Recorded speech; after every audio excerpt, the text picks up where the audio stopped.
व्याख्यामुद्रां करसरसिजैः पुस्तकं शङ्खचक्रे बिभ्रद्भिन्नस्फटिकरुचिरे पुण्डरीके निषण्णः अम्लानश्रीरमृतविशदैरंशविप्लावयन्मामाविर्भूयादनगमहिमा मानसेवागधीशः नमस्ते प्राणेश प्रणतविभवा यामनिमगाः नमस्वामिन् रामप्रियतमनमन् गुरुगुण नमस्तुभ्यं भीमप्रबलतमकृष्णेष्टभगवन् नमः श्रीमन्मध्वप्रदिश सुदर्शन्नो जय जय श्रीगुरुभ्यो नमः नारायणं सुरगुरुं जगदेकनाथं भक्तप्रियं सकललोकनमस्कृतं च त्रैगुण्यवर्जितमजं विभुमाद्यमीशं वन्दे भवग्नम् अमरासुरसिद्धवन्द्यं नारायणं नमस्कृत्य नरं चैव नरोत्तमं देवीं सरस्वतीं व्यासं ततो जयमुदीरये ವೇದವ್ಯಾಸರ ಮಹಾಭಾರತದ ಚಿಂತಕರಿಗೆ ವಂದನೆಗಳು. ಅನುಶಾಸನ ಪರ್ವದ 67ನೆಯ ಪ್ರವಚನ. ಮತ್ತೆ ಧರ್ಮರಾಜನ ಪ್ರಶ್ನೆ ಭೀಷ್ಮರಲ್ಲಿ ಸಹಧರ್ಮದ ಬಗ್ಗೆ ಪ್ರಶ್ನಿಸ್ತಾನೆ. ಯದಿದಂ ಸಹಧರ್ಮೇತಿ ಪ್ರೋಚ್ಯತೆ ಭರತರ್ಷಭ ಪಾಣಿಗ್ರಹಣ ಕಾಲೇ ಸ್ತ್ರೀಣಾಂ ಏತದ್ ಕಥಂ ಸ್ಮೃತಂ. ಮದುವೆಯಾಗುವಾಗ ಹೆಂಗಸರಿಗೆ ಸಮಾನವಾದ ಧರ್ಮಗಳು ಅನ್ನೋ ನೆಲೆಯಲ್ಲಿ ಸಹಧರ್ಮಿಣಿ ಅಂತ ಕರೀತಾರೆ, ಗುರುತಿಸ್ತಾರೆ. ಅದು ಸಹಧರ್ಮ ಹೇಗೆ, ಏನು, ಅದೆಂಥದು, ಹೇಗೆ ಆಗ್ತದೆ? ಆರ್ಶೇಷಃ ಭವೇತ್ ಧರ್ಮ, ಇದು ಋಷಿಗಳು ಮಾಡಿದ ಪ್ರಕಾರವೋ, ಪ್ರಾಜಾಪತ್ಯೋ ಅಥವಾ ಇದು ಬ್ರಹ್ಮದೇವರೇ ಅಥವಾ ಪ್ರಜಾಪತಿಗಳೇ ಇದನ್ನು ಇಂಟ್ರಡ್ಯೂಸ್ ಮಾಡಿದರು, ಅಥವಾ ಆಸುರ, ಇದು ಕೆಟ್ಟವರ ಕಥೆಯೋ ಅರ್ಥ ಆಗುವುದಿಲ್ಲ.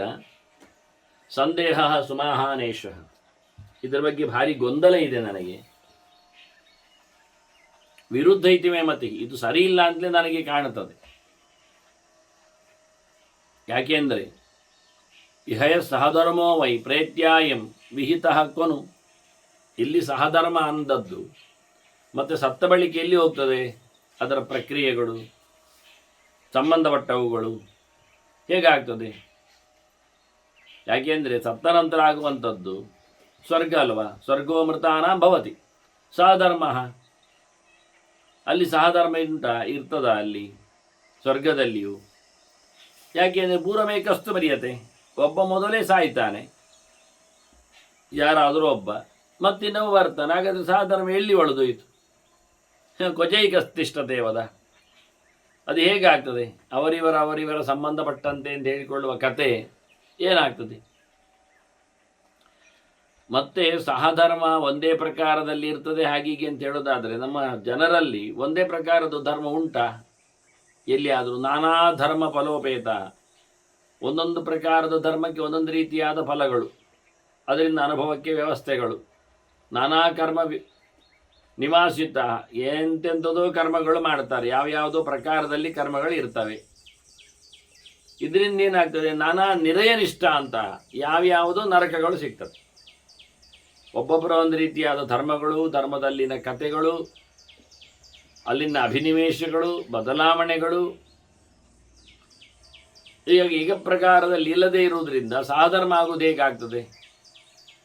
ಅದರಲ್ಲಿಯೂ ಮನುಷ್ಯರಲ್ವ ಇವರು, ಮನಸ್ಸು ಸರಿ ಇರುವುದಿಲ್ಲ. ಮಾನುಷಾಹ ಬಹವೋ ಯದ, ಬಹಳ ಪ್ರಕಾರದ ಮನುಷ್ಯರು ಇರಲಾಗಿ ಅವರ ಯೋಚನೆಗಳು, ವಿಚಾರಗಳು, ಆಚರಣೆಗಳು ಇವೆಲ್ಲ ಬಹಳಷ್ಟು ಸಂಶಯಗ್ರಸ್ತವಾಗಿರ್ತದೆ, ಸ್ಪಷ್ಟ ಇಲ್ಲ. ಅದರಲ್ಲಿ ಅವರಿಗೆ ಒಂದು ರೀತಿಯಾದ ದಾರ್ಢ್ಯ ಇಲ್ಲ. ಇದೇ ರೀತಿಯಾಗಿ ಅಂತೇಳಿ ಬದಲಾವಣೆಗಳು, ಹೆಚ್ಚೆಚ್ಚು ಅದರಲ್ಲಿ ಸೇರ್ಪಡೆಗಳು, ವಂಶಗಳ ನಿವೃತ್ತಿಗಳು. ಈಗ ಸ್ನಾನ ಎನ್ನುವುದೊಂದು ಇಟ್ಟುಕೊಳ್ಳಿ ಧರ್ಮ. ಅದರಲ್ಲಿ ಮೊದಲಿಗೆ ಒಂದು ಲೆಕ್ಕದಲ್ಲಿ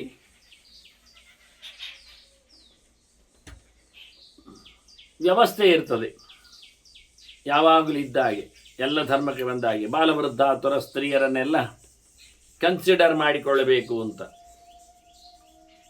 ಹಾಗಾಗ್ಲಿಕ್ಕೆ ಹೋಗಿ ಯಾವುದೇ ಧರ್ಮವನ್ನು ಹೇಳುವಾಗಲೂ ಇವರನ್ನೆಲ್ಲ ಬದಿಗೆ ಇಟ್ಟು ಅಥವಾ ಇವರಿಗೊಂದು ಪ್ರತ್ಯೇಕವಾದ ರಿಯಾಯಿತಿಯನ್ನು ಕೊಟ್ಟು ಹೇಳುತ್ತಾರೆ. ಹೀಗಾಗಿ ಮುಳುಗುವುದೇ ಸ್ನಾನ ಅಂತ ಹೇಳಿದಾಗ ನಿಮಜ್ಜಾಪ್ಯ ಸೂಕ್ತೇನ ಅಂತೆಲ್ಲ ಹೇಳಿಕೊಂಡು ಇಲ್ಲಿ ಮುಳುಗುವುದು ಎನ್ನುವುದನ್ನಂದಾಗ ಮಕ್ಕಳಿಗೆ, ಮುದುಕರಿಗೆ, ರೋಗಿಗಳಿಗೆ, ಸ್ತ್ರೀಯರಲ್ಲಿಯೂ ಕೆಲವು ಪ್ರಕಾರವಂತರಿಗೆ, ರಜಸ್ವಲೆಯಾಗಲಿ ಅಥವಾ ಬಾಣಂತಿಯಾಗಲಿ ಅಥವಾ ಗರ್ಭಿಣಿಯಾಗಲಿ ಅಥವಾ ಸಾಮಾನ್ಯವಾಗಿ ಕೇಶಧಾರಣೆಯಿಂದಾಗಿ ಇಟ್ಟುಕೊಂಡಲ್ಲಿ ಈ ಮುಳುಗು ಸ್ನಾನ ಎನ್ನುವುದು ಧರ್ಮದಲ್ಲಿ ಬಹಳಷ್ಟು ವ್ಯಾಪಾರವನ್ನು ಪಡೀತದೆ. ಇದನ್ನು ನೋಡಿಕೊಂಡೇ ಈಗ ಹೆಚ್ಚಿನವರೆಲ್ಲ ಬಾಲಕರು ಅಂತಾಗಿ ಹೋದರು. ಎಷ್ಟರ ಮಟ್ಟಿಗೆ ಬಾಲಕರು ಎನ್ನುವುದನ್ನು ಅವರಿಗೆ ಬಿಟ್ಟುಕೊಟ್ರು. ನಾವು ಬಾಲಕರನ್ನು ಮುಳುಗು ಸ್ನಾನದಿಂದ ದೂರ ಇಟ್ಟದ್ದೇಗೆ ಕೆಲವೊಮ್ಮೆ ಅಂದರೆ ನೀರಿನಲ್ಲಿ ಇರತಕ್ಕಂಥ ಅಪಾಯಗಳಿಗೆ ಅಂತ ಒಂದು ಕಾರಣ. ಅದನ್ನು ದೊಡ್ಡದು ಮಾಡಿಕೊಂಡು ಅಪಾಯದ ನೆಲೆಯಲ್ಲಿ ಬಹಳ ದೊಡ್ಡ ಹುಡುಗರವರೆಗೂ ಸಹ ಅವರನ್ನು ರಿಯಾಯಿತಿಯಲ್ಲಿಟ್ಟರು.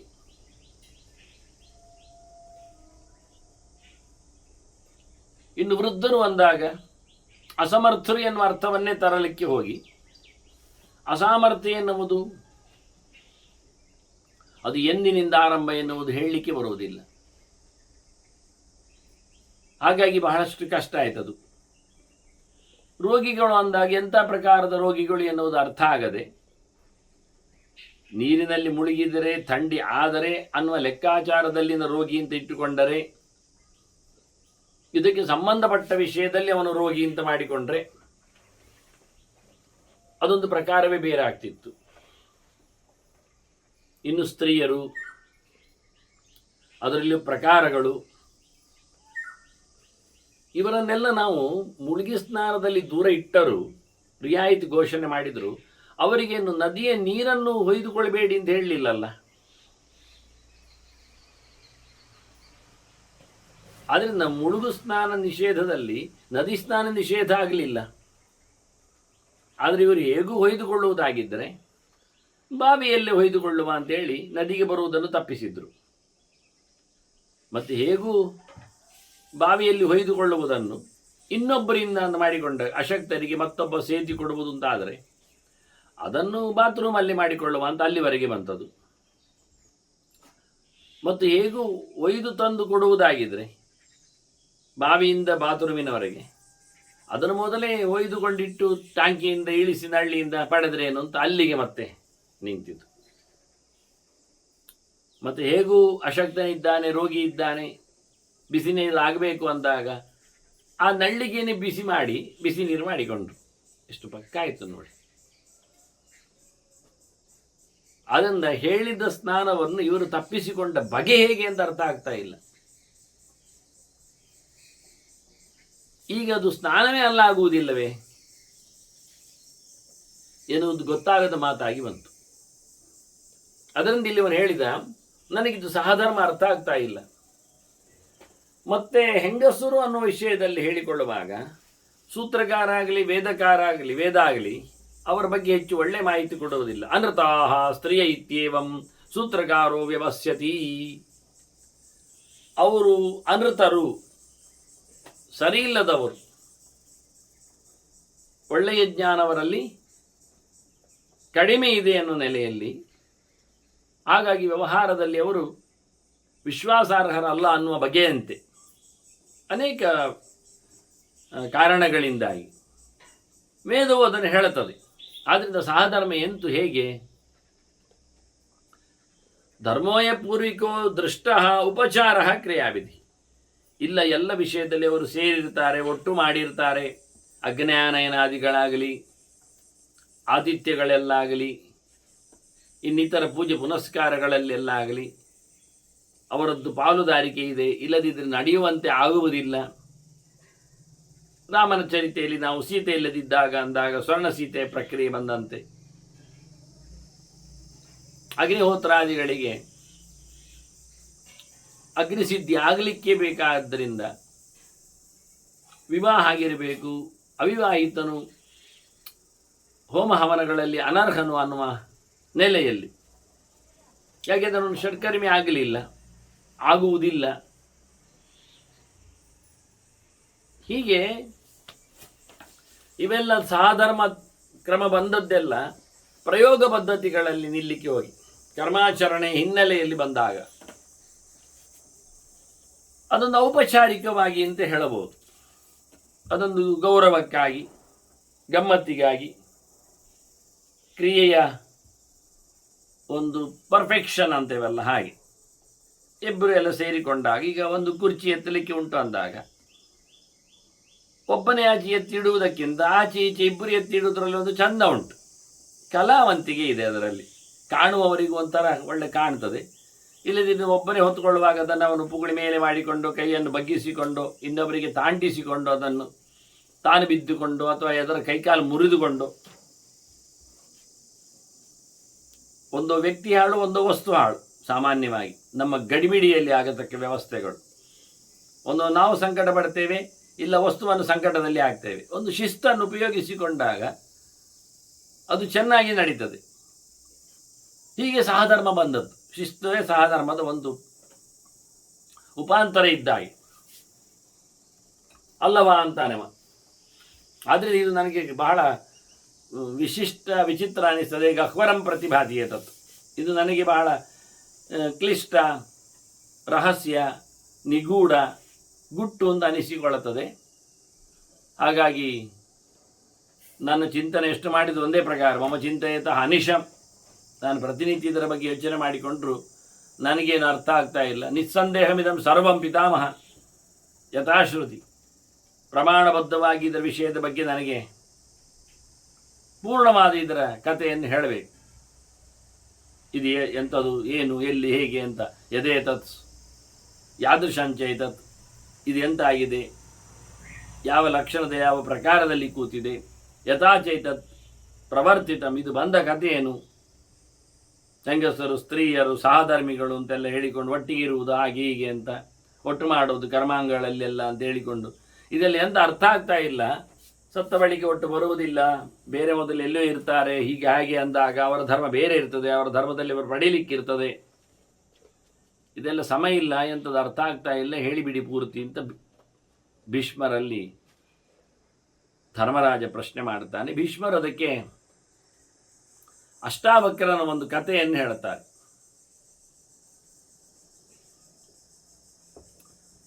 ಅವನು ಮದುವೆಗಾಗಿ ಪಟ್ಟ ಶ್ರಮದ ಬಗ್ಗೆ, ಅವನು ಮತ್ತು ದಿಗ್ದೇವತೆಯ ಜೊತೆಯಲ್ಲಿ ಆಗಿರತಕ್ಕಂಥ ಒಂದು ಸಂವಾದದ ಬಗ್ಗೆ ಗಮನ ಹರಿಸ್ತಾರೆ. ಸುಪ್ರಭಾ ಅಂತ ಅವಳ ಹೆಸರು, ಬಹಳ ಚೆನ್ನಾಗಿದ್ದಾಳೆ. ವದಾನ್ಯ ಋಷಿಯ ಮಗಳು.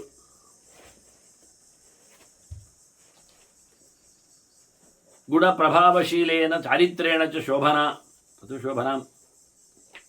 ಅವಳು ಗುಣವಂತಿಕೆ, ಅವಳ ಪ್ರಭಾವ, ಅವಳ ಶೀಲ ಚಾರಿತ್ರ್ಯ, ಅವಳ ಕುಲ ಇವೆಲ್ಲ ನೋಡಿಕೊಂಡಾಗ ಬಹಳ ಚೆನ್ನಾಗಿದ್ದಾಳೆ. ತುಂಬ ಕಾಣುವಂತಿದ್ಲು. ಹಾಗಾಗಿ ಋಷಿ ಅವಳನ್ನು ನೋಡಿದವನೇ ಸೋತೋಗಿದ್ದಾನೆ. ಸಾತರ್ಸ್ಯ ಋಷೇಹೇ ಮನೋ ದೃಷ್ಟ್ವಾ ಜಹಾರ ಶುಭಲೋಚನ. ಋಷಿಯನ್ನು ನೋಡಿದಾಗಲೇ ಅವಳು ಕಣ್ಣಿನಿಂದ ಕುಡಿದು ಬಿಟ್ಟಿದ್ದಾಳೆ ಅವಳು. ಹಾಗಾಗಿ ಅವನ ಮನಸ್ಸು ಅಪಹಾರ ಆಗಿದೆ, ಅವ ಮನಸ್ಸೋತಿದ್ದಾನೆ ಅವನು. ಹೀಗಾಗಿ ಅಷ್ಟಾವಕ್ರ ಹೇಳ್ತಾನೆ ವದಾನ್ಯನ ಹತ್ರ, ಮಗಳ ತಂದೆ ಹತ್ರ ಹೇಳ್ತಾನೆ, ಮದುವೆ ಆಗಬೇಕೆನ್ನುವ ವಿಷಯದಲ್ಲಿ ಒಂದು ಚಂದ ಮಾತು ಹೇಳ್ತಾನೆ. ಅನನ್ಯ ಸ್ತ್ರೀ ಜನ ಪ್ರಾಜ್ಞ ಅಪ್ರವಾಸಿ ಪ್ರಿಯಂವದಃ ಇಂಥವನು ಸುನಕ್ಷತ್ರ ಮತೋದ್ವಹೇದ್ ಅಂತ. ಒಂದು ಒಳ್ಳೆ ನಕ್ಷತ್ರವುಳ್ಳವಳನ್ನು ಮದುವೆ ಆಗಬೇಕವನು. ಯಾರು? ಮದುವೆ ಆಗದವನು. ಅನನ್ಯ ಸ್ತ್ರೀ ಜನ, ಯಾರಿಗೆ ಮದುವೆ ಆಗಲಿಲ್ಲ ಅವನು ಮದುವೆ ಆಗಬೇಕು, ಯಾರಿಗೆ ಹೆಣ್ಣಿಲ್ಲ ಅವನು ಹೆಣ್ಣನ್ನು ಪಡಿಬೇಕು. ಅಂದ ತಕ್ಷಣ ಹೆಣ್ಣು ಪಡೆಯುವುದೇ ವಿಷಯ ಅಲ್ಲ. ಪ್ರಾಜ್ಞ, ಅವನು ಎಚ್ಚರದಲ್ಲಿರಬೇಕು, ಬುದ್ಧಿವಂತನಾಗಬೇಕು, ವಿದ್ಯಾವಂತನಾಗಿರಬೇಕು, ತಿಳಿದವನಾಗಿರಬೇಕು. ದಡ್ಡನಿಗೆ ಹೆಣ್ಣು ಕೊಟ್ಟು ಎಂತ ಮಾಡೋದು? ಅದು ಸತ್ಯವೇ? ಅವನಿಗೆ ಅರ್ಥ ಆಗುವುದಿಲ್ಲ ಅದರ ಬಗ್ಗೆ. ಹಾಗಾಗಿ ತಿಳಿದಿರಬೇಕು ಅದರ ಬಗ್ಗೆ. ಮತ್ತು ಇನ್ನೊಂದು ಮುಖ್ಯ ವಿಷಯ, ಹೆಣ್ಣನ್ನು ತಗೊಂಡ ಬಳಿಕ ಅವನು ತಿರುಗ್ಲಿಕ್ಕೆ ಹೋಗಬಾರ್ದು. ತಿರುಗ್ಲಿಕ್ಕೆ ಹೋಗುವುದರಿಂದ ಮನೆಯಲ್ಲಿ ಬಿಟ್ಟ ಅವಳನ್ನು. ಇವನು ಊರು ತಿರುಗುವುದು ಅಂತ ಆದರೆ ಮದುವೆಯಾಗಿ ಮಾಡುವುದೆಂಥದ್ದು ಕತೆ? ಹೆಣ್ಣಿಗೆ ಕೈ ಕೊಟ್ಟಾಗ ಆಗ್ತದೆ, ಮೋಸ ಮಾಡಿದಾಗ ಆಗ್ತದೆ. ಆದ್ದರಿಂದ ಯಾರು ಪ್ರವಾಸ ಹೋಗುವುದಿಲ್ಲ, ದೂರ ಊರಿಗೆಲ್ಲ ತಿರುಗುವುದಿಲ್ಲ ಅಂಥವನು ಮದುವೆ ಆಗಬೇಕು. ಅಲ್ಲ, ಕರ್ಕೊಂಡು ಹೋಗಬೇಕು ಬೇಡವೆನ್ನ ವಿಷಯ ಬೇರೆ. ಅದು ಅಂದರೆ ಹಿಂದೆ ತಂದೆ ತಾಯಿಗಳಿದ್ದಲ್ಲಿ ಮದುವೆ ಆಗೋದಲ್ವ. ಅದರಿಂದ ಅತ್ತೆ ಮಾವನ ಸೇವೆಗೋಸ್ಕರ ಅವಳು ಇರ್ತಾಳೆ. ಇವ ಊರು ತಿರುಗುವುದು ಅಂತಾಗಿ ಬಿಟ್ಟರೆ ಅವಳಿಗೆ ಅತ್ತೆ ಮಾವಂದಿರ ಮನೆಯಲ್ಲಿ ಶಿಕ್ಷೆ ಇದ್ದಾಗೆ ಆಗ್ತದೆ ಕೆಲವೊಮ್ಮೆ. ಆದ್ದರಿಂದ ಯಾವತ್ತೂ ತಿರುಗಾಟದಲ್ಲಿ ಕೂತವನು ಹೆಣ್ಣನ್ನು ಪಡೆಯಲಿಕ್ಕಿಲ್ಲ. ಅವನಿಗೆ ಊರೇ ಹೆಣ್ಣು ಇರ್ತದೆ, ತಿರುಗ್ತಾ ಹೋದರೆ ಆಯಿತು. ಮತ್ತು ಹೆಣ್ಣನ್ನು ಪಡೆಯುವವನು ಸ್ವಲ್ಪ ಜಾಗ್ರತೆ ಇರಬೇಕು, ಚೆಂದ ಮಾತಾಡಬೇಕು. ಅವನು ಪ್ರಿಯಂವದ, ಬಬ್ಬೆ ಹೊಡೆಯುವುದಲ್ಲ, ಬಾಯಿ ಉಂಟು ಹೇಳಿ ದೊಡ್ಡದು ಮಾಡುವುದಲ್ಲ. ಜೀವ ಸೂಕ್ಷ್ಮ, ಬುದ್ಧಿ ಸೂಕ್ಷ್ಮ, ಬಾಯಿ ಮಾತ್ರ ದೊಡ್ಡದು, ಪರ್ಕಟ್. ಅದನ್ನು ಕೂಗಬಾರದು, ಕೂಗಾಡಬಾರದು, ಹೇಗಾಡಬಾರದು.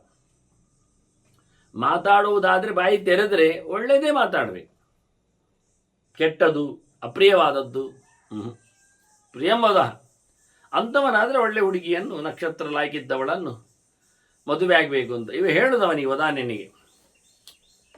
ಮತ್ತು ಇಷ್ಟ ಆದ ತಕ್ಷಣ ಒಳ್ಳೆ ಮಾತಾಡ್ತಾನೆ ಹೇಳಿದ ತಕ್ಷಣ ಆಗುವುದಿಲ್ಲ. ಸ್ವರೂಪ ಒಳ್ಳೆ ಇರಬೇಕು, ಅವನು ಚಂದ ಕಾಣಬೇಕು. ಚಂದ ಕಾಣಿದ ಕೊಕ್ಕರೆ ಆಗಿರುವವನು ಎಷ್ಟು ಒಳ್ಳೇದು ಮಾತಾಡಿದ್ರೆ ಏನು ಪ್ರಯೋಜನ? ಅದಾಗಲಿಲ್ಲ. ಆದ್ದರಿಂದ ರೂಪವತ್ತನ ಆಗಬೇಕು. ಮತ್ತು ಸಮ್ಮತ, ಅವನು ಗೊತ್ತಿರಬೇಕು, ಪರಿಚಯಸ್ಥನಾಗಿರಬೇಕು, ಒಪ್ಪಿಗೆ ಆಗಬೇಕು. ಒಪ್ಪಿಗೆ ಇಲ್ಲದೆ ಕತೆ ಇಲ್ಲ. ಎಲ್ಲದಕ್ಕೂ ಒಗ್ಗುವವನಾಗಿರಬೇಕು ಅವನು. ವೀರಹ, ಮತ್ತು ಪುಕ್ಕಲು ಸ್ವಭಾವದವನಾಗಬಾರ್ದು. ಮನೆಯಿಂದ ಬಾವಿ ಕಟ್ಟಿ ಹೋಗಲಿಕ್ಕೆ ಮೂತ್ರ ಇವನಾಗಿದ್ದರೆ ಹೇಸಿಗೆ ಅವನು. ಕತ್ತಲಾದ ತಕ್ಷಣ ಅವನಿಗೆ ಮಣ್ಣೆ ಮೇಲೆ ಪೆರುಗುಡೆ ಬಿದ್ದಾಗಿ ಅವನು ಕೂಗ್ತಾನೆ. ಆದರೆ ಅಂಥವರನ್ನು ಮಾತಾಡಿಸಿಕೊಳ್ಳಲಿಕ್ಕೆ ಬರುವುದಿಲ್ಲ. ವೀರ, ಗಟ್ಟಿಗನಾಗಬೇಕು ಅವನು. ಶೀಲವಾನ್, ಮತ್ತು ಕೆಟ್ಟವನಾಗಬಾರ್ದು, ಒಳ್ಳೆಯವನಾಗಬೇಕು. ಭೋಗಬುಕ್, ಮತ್ತು ಅವನಲ್ಲಿ ವಿಶೇಷವಾದ ಸಾಮರ್ಥ್ಯವನ್ನು ಕೇಳಿದರೆ ಚಂದ ಕಾಣುವುದು, ಚಂದ ಹೇಳುವುದಷ್ಟೇ ಅಲ್ಲ, ಚಂದ ಉಣ್ಣುವವನು ಆಗಬೇಕು. ಅದು ತಿಂದರೆ ಆಗುವುದಿಲ್ಲ, ಇದು ಮುಟ್ಟಿದರೆ ಸಾಯ್ತಾನೆ. ಅದನ್ನು ನೋಡಿದ ತಕ್ಷಣ ಇವ ಎರಡಕ್ಕೆ ಓಡ್ತಾನೆ. ಇಂಥದ್ದೆಲ್ಲ ಆಗಿದ್ದರೆ, ಸಾಮರ್ಥ್ಯ ಇಲ್ಲದಿದ್ದರೆ ಅಂದರೆ ಏನಾಯಿತು ಕತೆ ಅಂದರೆ, ತಿಂದ ತಕ್ಷಣ ಬಿದ್ದುಕೊಳ್ಳುವವನಿಗೆ ಕರಗುವುದಿಲ್ಲ. ಎಂಥ ತಿಂದದ್ದು ಅದಲ್ಲಿ ಹೊರಗೆ ಹೋಗ್ತದೆ. ಸರಿ ತಿನ್ನಬೇಕು, ಸರಿ ದುಡಿಬೇಕು. ದೇಹವನ್ನು ದುಡಿಸಿಕೊಂಡವನಿಗೆ ಒಳ್ಳೆ ಹಸಿವೆ ಆಗ್ತದೆ, ಚಂದ ಊಟ ಹಿಡಿತದೆ, ಎಂಥ ತಿಂದರೂ ಕರಗ್ತದೆ. ಬಿದ್ದುಕೊಳ್ಳುವವನು, ಏನು ಕೆಲಸ ಮಾಡದವನು, ತಲೆ ಓಡಿಸಿಕೊಳ್ಳದವನು, ಬರೇ ಬೂಟಾಟಿಕೆಯಾಗಿ ಆಚೀಚೆ ಓಡಾಡುವವನು, ಎಂಥ ತಿಂದರೂ ಅವನು ಹಾಳೆ, ಅವನು ಅನ್ನ ದಂಡ, ಭೂಮಿ ಭಾರವ. ನಾವು ತಿನ್ನಬಾರದು ನಿಜವಾಗಿ. ಯಾಕೆ ಅವನಿಗೆ ದಕ್ಕುವುದಿಲ್ಲ. ತಿನ್ನುವ ಶಕ್ತಿಯು ಅದರೊಟ್ಟಿಗೆ ತಿನ್ನುವ ವಸ್ತು ಸಿಗುವುದು ಭಾರಿ ಕಡಿಮೆ ಜನರಿಗೆ. 4 ತಪಸ್ಸಪ್ಪಲಂ ಅಂತಾರೆ. ಒಳ್ಳೆ ತಪಸ್ಸು ಮಾಡಿದವನಿಗೆ ಮಾತ್ರ. ನಾವು ಬಾಯಿಯೊಳಗೆ ಹಾಕೊಳ್ಳುವುದು ಸುಲಭ, ಆದರೆ ಬಾಯಿಯಲ್ಲಿ ಆಗತಕ್ಕ ಕೆಲಸ ಉಂಟಲ್ಲ, ದೇವರ ಸೇವೆ, ಹರಿನಾಮ ಕೀರ್ತನೆ, ಗುಣಚಿಂತನೆ, ಜಪ, ಅದು ಮಾಡದಿದ್ದವನಿಗೆ ತಿಂದದ್ದು ಕರಗುವುದಿಲ್ಲ. ಅಂಥವ್ರಿಗೆ ತಿನ್ನಲಿಕ್ಕೆ ಹಾಕಬಾರ್ದು ಅಂತಲೇ ಹೇಳ್ತಾರೆ. ಮತ್ತೆ ಸುಮ್ಮನೆ ಬಾಯಿ ಬಡುಕನಿಗೆ ಕಡುಬು ಸೇವೆ ಮಾಡುವಂಥದ್ದು ಅದು ವ್ಯರ್ಥ. ಅದರ ಬದಲೇ ಅವನಿಗೆ ಬೆನ್ನಿಗೆ ಡುಬುಡುಬು ಹಾಕುವುದು ಒಳ್ಳೆಯದು ಅಂತಾರೆ. ಬಂಜಿಗೆ ಹಾಕುವುದಕ್ಕಿಂತ ಬೆನ್ನಿಗೆ ಹೊಡೆಯಿರಿ ಅಂತ. ಅದರಿಂದ ಒಳ್ಳೆಯ ಪ್ರಕಾರದಲ್ಲಿ ತಿನ್ನುವವನು ಬೇಕು ನಮಗೆ. ಸವಕಲಾಗಿದ್ದವನು, ನರಪೇತಲ್ಲಾಗಿದ್ದವನು ಅಂಥವನಿದ್ದು ಭೋಗಭಾಗ್ಯಗಳನ್ನು ಅನುಭವಿಸಲಿಕ್ಕೆ ಅಯೋಗ್ಯನಾಗಿದ್ದವನು. ಒಂದು ದೃಷ್ಟಿಯಿಂದ ಭೋಗ ಅಂದರೆ ಹಾಗೆ ಶಾರೀರಿಕ ಭೋಗಗಳನ್ನೆಲ್ಲ ಇಟ್ಟುಕೊಂಡು ಹೇಳಿದ್ದು. ಅದರಿಂದ ಹೆಂಡತಿಯನ್ನು, ಹೆಣ್ಣನ್ನು ಪಡೆಯುವವನು ಆನಂದವನ್ನು ಕೊಡುವಂತೆ ಇರಬೇಕವನು. ಮತ್ತು ಗಲೀಜಿರಬಾರ್ದು, ಶುಚಿಹಿ ಅಂತಾನೆ. ಮಡಿವಂತನಾಗಬೇಕು. ಎಲ್ಲಿಯೋ ಮೇಯುವುದು, ಎಷ್ಟೋ ಹೊತ್ತೋ ಮೇಯುವುದು, ಹೇಗೋ ಇರುವುದು, ಎಲ್ಲೋ ಬಿದ್ದುಕೊಳ್ಳುವುದು, ಎಲ್ಲಿಯೋ ಕಸದೊಟ್ಟಿಗೆ ಒದ್ದಾಡಿಕೊಳ್ಳುವುದು, ಹೇಸಿಗೆಯವನಾಗಬಾರ್ದು ಹೇಳ್ತಾರೆ. ಶುಚಿರ್ಭೂತನಾಗಬೇಕು, ಒಳ್ಳೆ ರೀತಿ ಇರಬೇಕು.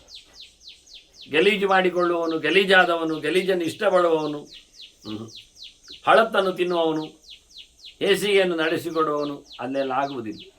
ಒಂದಕ್ಕೊಂದು ಮಾರಿಯದು. ಇದಿಷ್ಟಾದವನು ದಾರಾನುಮತ ಯಜ್ಞಶ್ಚ, ಮತ್ತು ಹೆಂಡತಿಯನ್ನು ತಗೊಂಡೋಗಿ ಸುಮ್ಮನೆ ಕೆಲಸಕ್ಕೆ ಹಾಕುವುದಲ್ಲ, ಯಾವುದೋ ಕೈ ಕೆಲಸಗಳಿಗೆ ಹಚ್ಚಲಿಕ್ಕಲ್ಲ, ಅದಕ್ಕೆ ಸಂಬಂಧಪಟ್ಟ ಹೋಮ ಹವನ ಪೂಜೆ ಪುನಸ್ಕಾರಗಳೆಲ್ಲ ಅವಳನ್ನು ದುಡಿಸಿಕೊಳ್ಳುವಂತಿರಬೇಕು. ಅವಳ ಸಾಧನೆ ಆಗುವುದು ಬೇಡವಾ?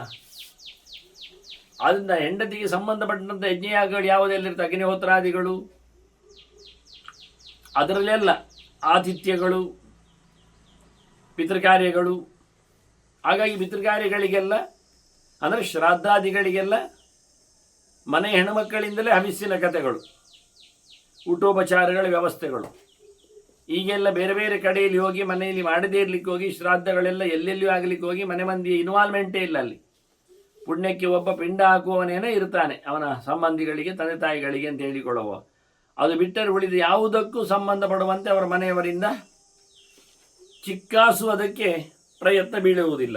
ಯಾವ ವಿಷಯದಲ್ಲಿ ಹೆಚ್ಚಿನದ್ದೆಲ್ಲ ಪುರೋಹಿತರು ಮಾಡಿಕೊಳ್ತಾರೆ, ಅಲ್ಲದಿದ್ದರೆ ವ್ಯವಸ್ಥಾಪಕರೆಲ್ಲ ತಂದಿಡ್ತಾರೆ. ದರ್ಬೆ, ತುಳಸಿ, ಶೇಡಿ, ಗೋಮಯ, ತಟ್ಟೆ, ತಾಲಿ, ವಿಷ್ಣುಪಾದ ಇತ್ಯಾದಿಗಳನ್ನು. ಯಜಮಾನ ಮೈಯ ಕೈಯ ಗಮ್ಮತ್ತಿನಲ್ಲಿ ಹೋಗ್ತಾನೆ, ಸೀದಾ ಆಫೀಸಿಗೆ ಹೋದಾಗೆ ಅವರೆಲ್ಲ ಮಾಡಿರ್ತಾರೆ. ಅಲ್ಲಿ ಅವನು ಕೂತ್ಕೊಂಡ್ರೆ ಆಯಿತು. ಕೆಲವು ಕಡೆಯಲ್ಲಿ ನಾನು ಕೇಳಿದ್ದೇನೆ, ನೋಡಿದ್ದೇನೆ, ಅವನು ಬಂದಾಗ ಅವನನ್ನು ಮೀಸಲಿಕ್ಕೆ ಇವರು ಹೋಗ್ತಾರೆ, ಮತ್ತು ಬಾತ್ರೂಮ್ ಎಲ್ಲ ಕೊಡ್ತಾರೆ. ಆನಂತರ ಅವನಿಗೆ ಯಜ್ಞೋಪವೀತ ಆಗಿಸ್ತಾರೆ. ಅದು ಇರ್ತದೋ, ಹೋಗಿರ್ತದೋ, ಹರಿದಿರ್ತದೋ, ಅವನಿಗೆ ಗೋಪಿ ಕೊಟ್ಟು ಊರ್ಧ್ವಪುಂಡವನ್ನು ಇವರು ಹಚ್ಚುತ್ತಾರೆ. ಕೆಲವೊಮ್ಮೆ ಅವನಿಗೆ ಹಚ್ಚಲಿಕ್ಕೆ ಬರುವುದಿಲ್ಲ, ಹಚ್ಚಿಗೂ ಹೇಳಿದರೆ ಇವರೇ ಹಚ್ಚುತ್ತಾರೆ ಅವನಿಗೆ. ಆನಂತರ ಇವರೇ ಪವಿತ್ರವನ್ನು ಅವನ ಕೈಗೆ ಸಿಕ್ಕಿಸ್ತಾರೆ, ಮತ್ತು ಅವನಿಗೆ ಆಚಮನ ಮಾಡಿಸ್ತಾರೆ. ಮತ್ತು ಕೊನೆಗೆ ಕೆಲವೊಮ್ಮೆ ಪುರೋಹಿತರೆ ಪಿಂಡ ಮಾಡಿಕೊಡ್ತಾರೆ, ಅವನ ಕೈಯಲ್ಲಿ ಉರುಳಿಸ್ತಾರೆ. ಅಲ್ಲಿ ಮುಗಿಯಿತು. ಇವೆಲ್ಲ ನಡೆಯುವುದು ದುಡ್ಡಿನಲ್ಲಿ. ಆದ್ದರಿಂದ ದೊಡ್ಡ ದೊಡ್ಡ ನೋಟುಗಳು ಎಲ್ಲ ಆಡುತ್ತವೆ ಅಲ್ಲಿ. ಅದಕ್ಕಾಗಿ ಎಲ್ಲವನ್ನು ನಡೆಸಿಕೊಡುತ್ತಾರೆ. ಇವ ಹಾಗಲ್ಲ ಹೇಳ್ತಾನೆ. ಸಂಬಂಧಪಟ್ಟ ಪೈತೃಕ ಆಗಲಿ, ದೈವಿಕ ಆಗಲಿ, ಆತಿಥ್ಯ ಆಗಲಿ, ಅದಕ್ಕೆ ಮನೆಯವಳೇ ಹೆಂಡತಿಯೇ ಅದರಲ್ಲಿ ಸೇರಿರಬೇಕು. ಆಗ ಅವರು ಮಾಡಿದ ಪುಣ್ಯಕ್ಕೆ ಫಲ ಬರ್ತದೆ ಎಂದು ಇವ ಹೇಳ್ತಾನೆ. ದಾರಾನುಮತ ಯಜ್ಞಶ್ಚ, ಅಂಥವನು ಮದುವೆ ಆಗಲಿಕ್ಕೆ ಉಂಟು ಅಂತ ಮತ್ತೆ ಹೇಳಿದ. ಸಭೃತ್ಯ ಸ್ವಜನೋಪೇತ ಇಹ ಪ್ರೇತ್ಯ ಚ ಮೋದತೆ.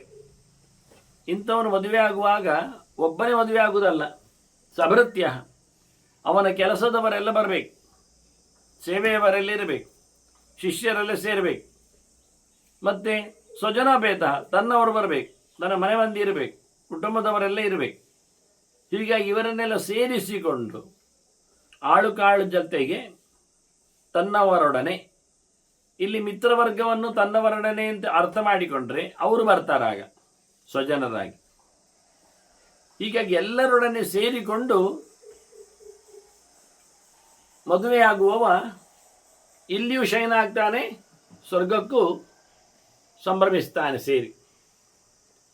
ಹಾಗಾಗಿ ನನಗೆ ನೀನು ಮಗಳನ್ನು ಕೊಡು ಅಂತ ಕೇಳಿದವ ಇಷ್ಟೊತ್ತು. ಇಷ್ಟು ಹೇಳಿ ಇದೆಲ್ಲ ಲಕ್ಷಣಗಳ ಮಾತುಗಳನ್ನು ಹೇಳುವಾಗ ಅದು ತನ್ನಲ್ಲೆಲ್ಲ ಇವೆ ಅಂತ ಹೇಳಿಕೊಳ್ಳಿಕ್ಕೋಸ್ಕರ ಅಷ್ಟಾವಕ್ರ.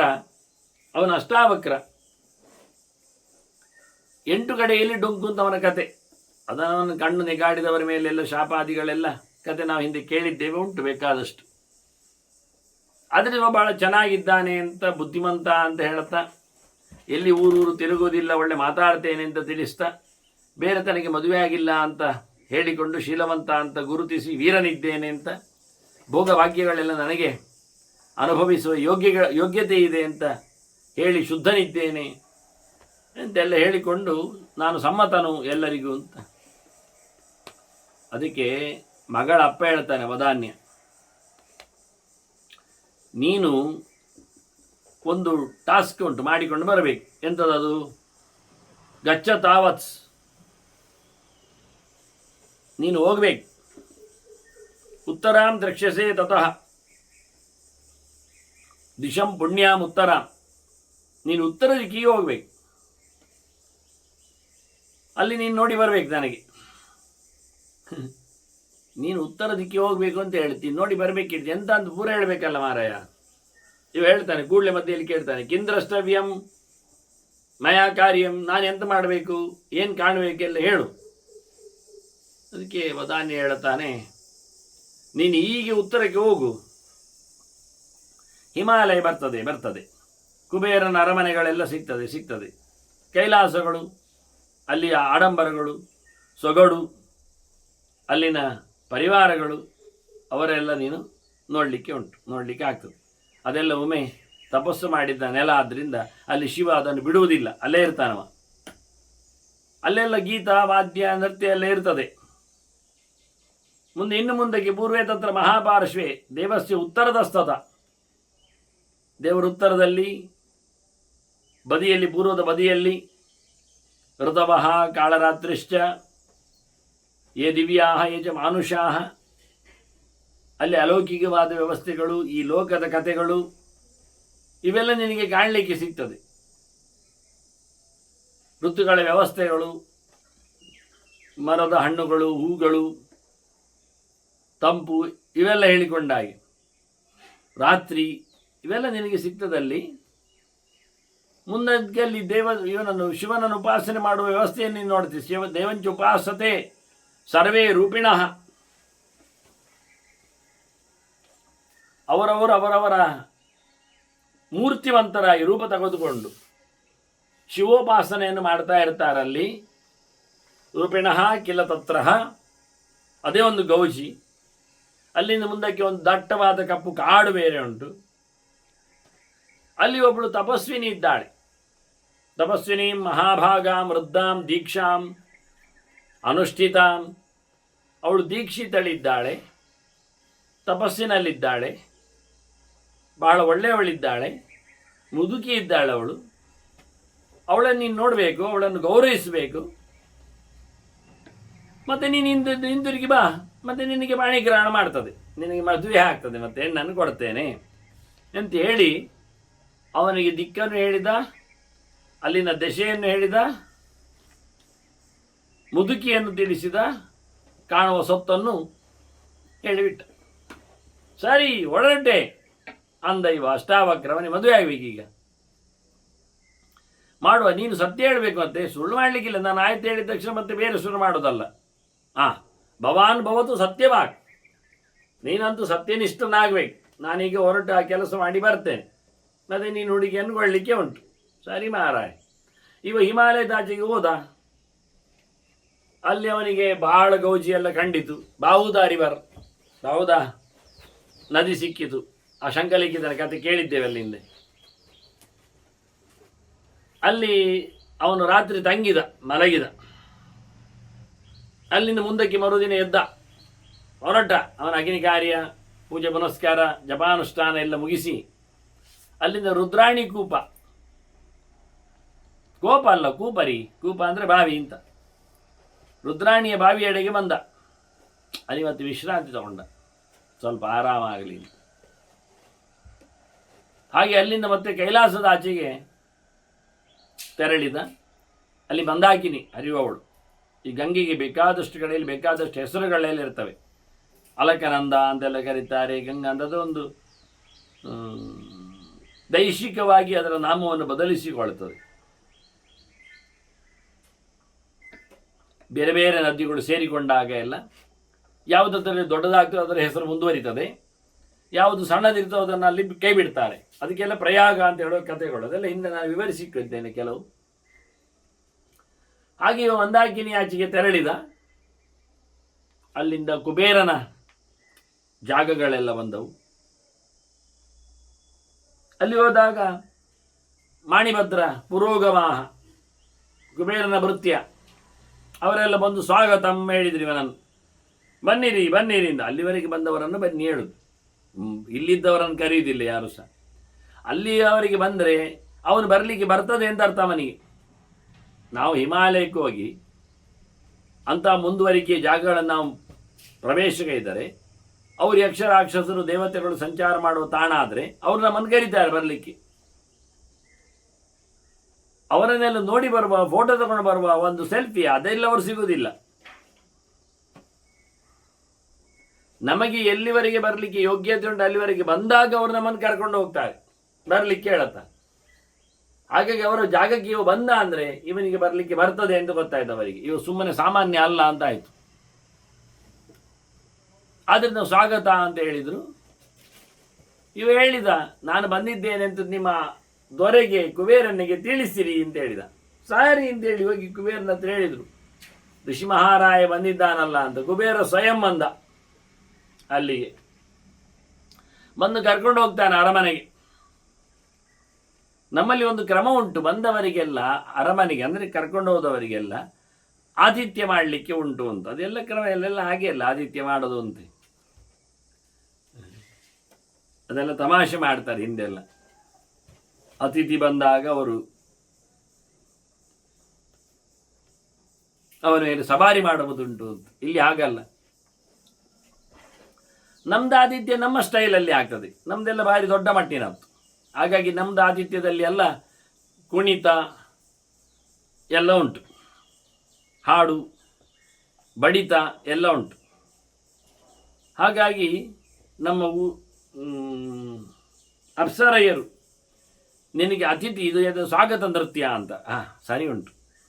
ಹಾಗಾಗಿ ನೋಡಿ, ಎಲ್ಲಿಗೆ ಬಂದಾಗ ಎಲ್ಲಿ ನೋಡಿ ಸ್ವಾಗತ ನೃತ್ಯ. ಮತ್ತೆ ನಿಮಗೆ ನೆನಪು ಮಾಡಿಸ್ತೇನೆ, ನಮ್ಮ ಕೆಲವು ಪರ್ಯಾಯ ದರ್ಬಾರ್ಗಳಲ್ಲೆಲ್ಲ ಸ್ವಾಗತ ನೃತ್ಯ ಎಲ್ಲ ಇರ್ತದೆ, ಪುರ ಪ್ರವೇಶಕ್ಕೆ ಮತ್ತೆಲ್ಲ ಇರ್ತದೆ.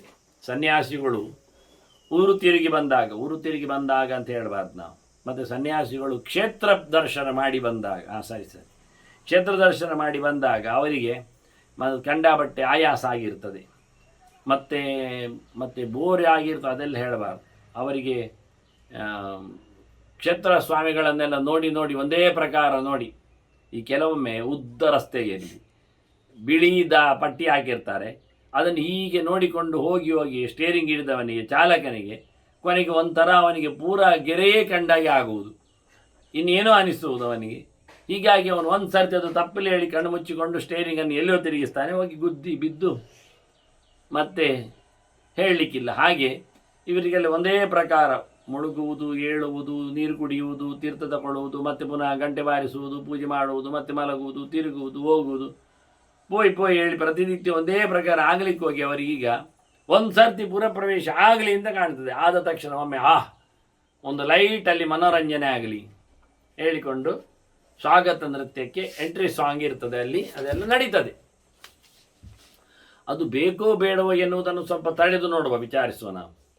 ನಿಮಗೆ ಯಾಕಂತೆ ಈಗ ವೇಷ ಹಾಕಿದವರಿದ್ದಾರೆ, ಕುಣಿಲಿ ಅವರು, ಮತ್ತು ಅವರಿಗೆಲ್ಲ ನಾವು ಮೊದಲೇ ಅಡ್ವಾನ್ಸ್ ಎಲ್ಲ ಕೊಟ್ಟಿರ್ತೇವೆ. ಅವರನ್ನೀಗ ಬೇಡ ಅಂತೇಳಿ ಹಿಡಿದು ಗಳಿಸಿದರೆ ನಿಮ್ಮದು ಶಾಸ್ತ್ರ ಅಡ್ಡಿ ಬರ್ತದೆ, ನಿಮ್ಮದು ಮನೋರಂಜನೆ ಭಂಗ ಆಗ್ತದೆ, ನಿಮಗೆ ಪುರುಸೋತ್ತು ಕಡಿಮೆ ಉಂಟದೆ ಹೇಳಿದದೆಲ್ಲ ಆಗುವುದಿಲ್ಲ. ಈಗ ಒಳ್ಳೆ ಆರ್ಟಿಸ್ಟ್ಗಳೆಲ್ಲ ಬಂದಿದ್ದಾರೆ, ಹೆಸರು ಹೇಳಿ ಮಾರ್ಯಾರೆ, ಹೆಸರು ಗೊತ್ತಿಲ್ಲದೆ ಆರ್ಟಿಸ್ಟ್ಗಳನ್ನು ನಾವು ಪರಿಚಯಿಸುವೆ. ಅವ್ರ ಪರಿಚಯ ಭಾಷಣ ಅಂತ ಒಂದು ಬೇರೆ ಇರ್ತದೆ, ಅದನ್ನು ಅವರು ಬರ್ಕೊಂಡು ಬಂದಿರ್ತಾರೆ, ಕೇಳಿಕೊಂಡಿರ್ತಾರೆ, ಯಾರು ಎಲ್ಲಿ ಏನು ಮಾಡಿದ್ದಾರೆ ಎಲ್ಲ ಹೇಳಿಕೊಂಡು. ಸರಿ, ಹೆಸರಾದರೂ ಹೇಳಿ ಮಾರ್ಯಾರೆ, ಉದ್ದ ಇದ್ದರೆ ಸರಿ. ಅಥೋರವರ ಮಿಶ್ರ ಕೇಶಿ ಬರ್ಕೊಳ್ಳಿ, ಮತ್ತೆ ಮರ್ತೋಗ್ತದೆ ನಿಮಗೆ ಹೆಸರುಗಳು, ಬೇಕಾಗ್ತದೆ ಕೆಲವೊಮ್ಮೆ. ಅಪ್ಸರೆಯರ ಹೆಸರುಗಳು ಯಾರಿಗೆ ಬೇಡ ಅಲ್ವಾ? ಉರ್ವರ ಒಂದು ಹೆಸರು, ಅರ್ಥ ಹೇಳಿದರೆ ಅವಳ ಪರಿಚಯ ಮಾಡಿಸ್ಲಿ. ಉರ್ವರ ಅಂದರೆ ಒಳ್ಳೆ ತೊಡೆಯವಳು ಅಂತ ಅರ್ಥ, ಇನ್ನೆಂತ ಹೇಳೋದು. ಊರು ಅಂದರೆ ತೊಡೆ, ಅದು ಊರು ಅಂದರೆ ಉತ್ಕೃಷ್ಟ, ದೊಡ್ಡದು ಅಂತ ಅರ್ಥ. ವರ ಅಂದರೆ ಶ್ರೇಷ್ಠ, ಅದು ದೊಡ್ಡ ಹೊಳಿಯು, ಎಲ್ಲದು ದೊಡ್ಡದೇ ಉಂಟು ಇವಳದು, ಉರುಟೆ. ಆದ್ದರಿಂದ ಇವಳು ಊರು ವರ, ಆಯಿತಾ? ಸರಿ. ಮತ್ತೊಬ್ಬಳು ಮಿಶ್ರಕೇಶಿ, ಅವಳ ಕೂದಲು ಭಾರಿ ಚಂದ ಉಂಟು, ಮಿಶ್ರ. ಒಂದು ಕಡೆಯಲ್ಲಿ ನೀಲಿ ಕಲರ್, ಇನ್ನೊಂದು ಕಡೆಯಲ್ಲಿ ಬಿಳಿ ಕಲರ್, ಮತ್ತೊಂದು ಕಡೆಯಲ್ಲಿ ಕೆಂಪು ಕಲರ್, ಹಾಗೆಲ್ಲ ಮಾಡಿಕೊಂಡಿದ್ದಾಳೆ ಅವಳು. ಕೇಶ ಮಿಶ್ರಣ ಮಾಡಿದ್ದಾಳೆ ಅವಳು, ಮಿಶ್ರಕೇಶಿ. ತಲೆ ಕೂದಲು ನೋಡಿಯೇ ಜನರು ಆಕರ್ಷಿಸ್ತಾಳೆ ಅವಳು, ಹಾಗೆ ಬಹಳ ಚಂದವಾಗಿ ಅದನ್ನೆಲ್ಲ ಕೇಶ ವಿನ್ಯಾಸ ಎಲ್ಲ ಮಾಡಿಕೊಂಡಿದ್ದಾಳೆ. ಇನ್ನೊಬ್ಬಳಿದ್ದಾಳೆ, ಅವಳನ್ನು ತಿಳ್ಕೊಳ್ಳಿ, ರಂಭ. ಅದು ನಿಮಗೆ ಗೊತ್ತುಂಟು, ಅದು ರಂಭವೇ. ಪೂರಾ ಎಲ್ಲಿಯೂ ಗಂಟೆ ಇಲ್ಲ ಕೈಕಾಲುಗಳಲ್ಲಿ, ಎಲ್ಲಿ ನೋಡಿದರಲ್ಲಿ ಯಾವುದೇ ಪ್ರಕಾರವಾದಂತಹ ಕಡ್ಸುಗಳು, ಗಂಟುಗಳು ಬರುವುದೇ ಇಲ್ಲ, ಎಲ್ಲ ಕಡುಬಿನಾಗಿ ಉರುಟು ಉಂಡೆ ದಪ್ಪ. ರಂಭ ಅಂದರೆ ಅದು. ರಂಭ ಅಂದರೆ ಆನಂದವನ್ನು ಬಿಭರ್ತಿ ಅಥವಾ ಭರಣೆ ಮಾಡುವವಳು, ತುಂಬಿಸುವವಳು ಅಂತ ಅರ್ಥ. ತಾನು ತುಂಬಿಕೊಂಡವಳು, ತುಂಬಿಸುವವಳು. ಮತ್ತೊಬ್ಬಳಿದ್ದಾಳೆ, ಬಹಳ ಚೆನ್ನಾಗಿ ನೆನಪುಂಟು ನಿಮಗೆ, ಉರ್ವಶಿ. ಊರ್ವಶಿಯಿಂದವಳು, ಅವಳು ಹಾಗೆ ನಾರಾಯಣನ ತೊಡೆಯಲ್ಲಿ ಬಂದವಳು, ಇನ್ನೊಬ್ಬರನ್ನು ತೊಡೆಯಿಂದಲೇ ವಶ ಮಾಡಿಕೊಳ್ಳುವಳು. ಆ ರೀತಿಯಾದ ಬಹಳ ಚಂದವಾದಂತಹ ಸಂಪತ್ತುಳ್ಳವಳವಳು ಊರ್ವಶಿ. ಮತ್ತವಳು ರುಚಿ, ಅವಳು ರುಚಿಯೇ ಇದ್ದಾಳೆ. ಎಲ್ಲದರಲ್ಲಿ ಅಭಿರುಚಿ ಉಂಟು ಅವಳಿಗೆ. ಏನು ಮಾಡುವುದನ್ನು ಅಭಿರುಚಿಯಾಗಿ ಮಾಡಿ ತೋರಿಸ್ತಾಳೆ. ಕೆಲವರು ಉಪ್ಪಿಟ್ಟು ಮಾಡಿದರೆ ಭಾರಿ ಚಂದ ಇರುತ್ತೆ, ಇನ್ನೊಮ್ಮೆ ಹಾಕ್ಕೊಳ್ತಾರೆ. ಕೆಲವರು ಗಸಗಸೆ ಪಾಯಸ ಮಾಡಿದರೆ ಬೇಡ ಅಂತ ಕಾಣ್ತದೆ. ಹಾಗೆ ರುಚಿಯ ಕಥೆಯನ್ನು ಉಲ್ಲೇಖ ಮಾಡಿದರು. ರುಚಿಯವಳು. ಇನ್ನೊಬ್ಬಳು ಮನೋಹರ, ಅವಳು ಮನೋಹರವೇ. ನಮ್ಮಲ್ಲಿ ಒಂದು ಊರಲ್ಲಿ ಒಂದು ಊಟದಲ್ಲಿ ಹಾಕುವುದುಂಟು ಮನೋಹರ ಅಂತ. ಮನೋಹರ ಅಂದರೆ ಬೂಂದಿ ಕಾಳುಗಳಿಗೆ ಮನೋಹರ ಅಂತಾರೆ. ಸಿಹಿಯಾಗಿರ್ತದೆ ಅದು ಮಾತ್ರ. ಅದಕ್ಕೆ ತೆಂಗಿನ ತುರಿ, ಸಕ್ಕರೆ ಎಲ್ಲ ಹಾಕಿರ್ತಾರೆ. ಅದನ್ನು ಮಿಶ್ರ ಮಾಡಿ ಹಾಕ್ತಾರೆ ಬೂಂದಿಗೆ. ಅದಕ್ಕೆ ಮನೋಹರ ಅಂತ ಕರೀತಾರೆ. ಇವಳು ಹಾಗೆ ಇನ್ನೊಬ್ಬರ ಮನಸ್ಸನ್ನು ಸೆಳೆಯುವವಳು. ಮತ್ತವಳು ಸುಕೇಶಿ, ಭಾರಿ ಉದ್ದನೆಯ ಚಂದವಾದಂತಹ ಕೂದಲ ರಾಶಿ ಉಳ್ಳವಳು. ಇವಳು ಮಿಶ್ರ ಅಲ್ಲ, ಏಕಪ್ರಕಾರದ ಕೇಶಿಯವಳು. ಇನ್ನೊಬ್ಬಳು ಸುಮುಖಿ, ಭಾರಿ ಚಂದ ಇವಳದು, ನೋಡಲಿಕ್ಕೆ ಸಾಕು, ಅದನ್ನೇ ನೋಡಬೇಕು ಅನಿಸುವ ಹಾಗೆ ಉಂಟು. ಇನ್ನೊಬ್ಬಳು ಹಾಸಿನಿ, ನಗ್ತಾನೇ ಇರುವುದು, ಅದು ಬಾಯಿ ಮುಚ್ಚುವ ಕಥೆಯೇ ಇಲ್ಲ, ಅದು ಹಲ್ಲು ತೋರಿಸ್ತಾನೇ ಇರ್ತದೆ. ಈ ನಮೂನೆ ಇತ್ತು ಹುಡುಗಿ. ಇನ್ನೊಬ್ಬಳು ಪ್ರಭಾ, ಚಂದ ಇದ್ದಾಳೆ, ಬೆಳ್ಳನೆ ಇದ್ದಾಳೆ, ಬಹಳ ಖುಷಿ ಕಾಣುತ್ತಾಳೆ, ಇನ್ನೊಬ್ಬರ ಮೇಲೆ ಪ್ರಭಾವ ಬೀರುತ್ತಾಳೆ. ಮತ್ತೊಬ್ಬಳು ವಿದ್ಯುತ, ಅವಳು ಮಿಂಚಿನಂತೆ, ಬಹಳ ಸಪೂರ ಇರಬಹುದು, ಪಳಕ್ಕನೆ ಮಿಂಚುವ ಅವಳು. ಮತ್ತೊಬ್ಬಳು ಪ್ರಶಮಿ, ಒಳ್ಳೆ ಶಾಂತಿ ಪ್ರಿಯಳು, ಸಮಾಧಾನ ಚಿತ್ತಳು. ಇನ್ನೊಬ್ಬಳು ದಾಂತ, ನಿಗ್ರಹವುಳ್ಳವಳು, ಯಾವುದಕ್ಕೂ ಪಕ್ಕನೆ ಅಲ್ಲಾಡುವುದಿಲ್ಲ, ಅಂದರೆ ನಾಚಿಕೆಯ ಗಟ್ಟಿ ಸ್ವಭಾವದವಳೊಂದು, ಮೃದು ಸ್ವಭಾವ ಅಲ್ಲ ಘಾಟಿಗೆಯಲ್ಲಿ. ಮತ್ತೊಂದು ವಿದ್ಯೋತ, ಅವಳು ವಿದ್ಯುತ, ಇವಳು ವಿದ್ಯೋತ, ಬೆಳಗಿಸುವವಳು ಮಗದೊಂದನ್ನು. ಇನ್ನೊಬ್ಬಳು ರತಿಯೇ, ಅವಳ ಹೆಸರೇ ಹಾಗೆ ಎಂದಾಡುದು, ಅವಳ ಹೆಸರೇ ರತಿ ಅಂತ. ಇಷ್ಟೆಲ್ಲ ಹುಡುಗಿಯರು ಬಂದಿದ್ದಾರೆ ಕುಣಿಲಿಕ್ಕೆ, ಇನ್ನೂ ಸೇರಿದ್ದಾರೆ. ಇವರೆಲ್ಲ ನಾವು ದೊಡ್ಡ ದೊಡ್ಡ ಎದುರು ಸಾಲಲ್ಲಿ ಕೂತವರು ಇವರು ಕುಣಿಯುತ್ತದಲ್ಲಿ. ಮತ್ತು ಇವರ ಶಿಷ್ಯರಿದ್ದಾಗೆ ಹಿಂದಿನವರೆಲ್ಲ ಇದ್ದಾರೆ, ಫೇಮಸ್. ಇತ್ತ ಕಡೆಯಲ್ಲಿ ಬಡಿಯೋರು ಬಂದಿದ್ದಾರೆ. ವಾದಯಂಶ್ಚ ಗಂಧರ್ವಾಹ ವಾದ್ಯಾನಿ ವಿಧಾನಿಚ, ಅವರು ಕುಣಿಬೇಕಾದ್ರೆ ಇವರು ಬಡಿಬೇಕು. ಹಾಗಾಗಿ ಗಂಧರ್ವರು ಚಂದ ಮಾಡಿ ವಾದ್ಯಗಳನ್ನೆಲ್ಲ ನುಡಿಸ್ತಾ ಇದ್ದಾರೆ. ಅನೇಕ ಪ್ರಕಾರದ ವಾದ್ಯಗಳು, ವಿವಿಧ ಮುಖವಾದ್ಯ, ತಂತಿವಾದ್ಯ, ದಂಡವಾದ್ಯ, ಪರಸ್ಪರಾಹತ, ನಕಾಹತ, ಹಾಗೆ ಎಲ್ಲ. ಉಗುರಲ್ಲಿ ಬಾರಿಸುವುದು, ಬಾಯಲ್ಲಿ ಬಾರಿಸುವುದು, ಮೌತಾರ್ಗನ್ ನೋಡಿ ಬಾಯೊಳಗೆ ಇಟ್ಟುಕೊಂಡು ಕುಯ್ ಕುಯ್ ಮಾಡುವುದೇ. ಹಾಗೆ ಕೈಯಲ್ಲಿ, ಕಾಲಲ್ಲಿ, ಕೋಲಲ್ಲಿ ಎಲ್ಲ ಬಾರಿಸುವುದು. ತಲೆಯಲ್ಲಿ ಬಾರಿಸುವುದು ಬಂದಿದೆ, ದೊಡ್ಡ ಡ್ರಮ್ ಸ್ಟೈಲ್. ಅವ ಬಡ್ಕೊಂಡಿರ್ತಾನೆ, ಕೈಯಲ್ಲಿ ಹೊಡಿತಾ ಇರ್ತಾನೆ, ಆತ ಈತ ಎಲ್ಲ ತಾಳಕ್ಕೆಲ್ಲ ಬಡಿತಾ ಇರ್ತಾನೆ, ಮಧ್ಯೆ ಮಂಡೆಯನ್ನು ಬಡಕ್ಕನೆ ಗುದ್ದಿಕೊಳ್ಳುತ್ತಾನೆ. ಎದುರಲ್ಲಿ ದೊಡ್ಡದಾದಂತಹ ಒಂದು ಪಿಂಡ ಇಟ್ಟಿರ್ತಾರೆ, ಅದು ಭಯಂಕರ ಬಾಂಬ್ ಇದ್ದಾಗಿ ಶಬ್ದ ಆಗ್ತದೆ. ಕಾಲಲ್ಲಿ ಗುದ್ದುತ್ತಾನೆ, ಕೆಲವು ಕಾಲಲ್ಲಿ ಒತ್ತುತ್ತಾನೆ, ಕೈ, ಕಾಲು, ಮೈ, ಬೈಂಡೆ ಎಲ್ಲ. ಈ ರೀತಿಯಾಗಿ ವಿಚಿತ್ರವಾದಂತಹ ವಾದ್ಯಗಳನ್ನೆಲ್ಲ ಗಂಧರ್ವರು ಬಾರಿಸ್ತಾರೆ, ಇವರು ಕುಣಿತಾರೆ. ಇದು ಆದಿತ್ಯ ಅವನಿಗೆ. ಆಗ್ಲಿಯಾ ಅಂತ ಕೇಳಿದ, ಆಗ್ಲಿ ಅಂದ್ರು. ಕುಣಿತವೇ ಶುರು, ತಕ್ಕೊಳ್ಳಿ. ಇವನು ಅತಿಥಿಯಾಗಿ ಬಂದಿದ್ದಾನೆ ಅಷ್ಟಾವಕ್ರ.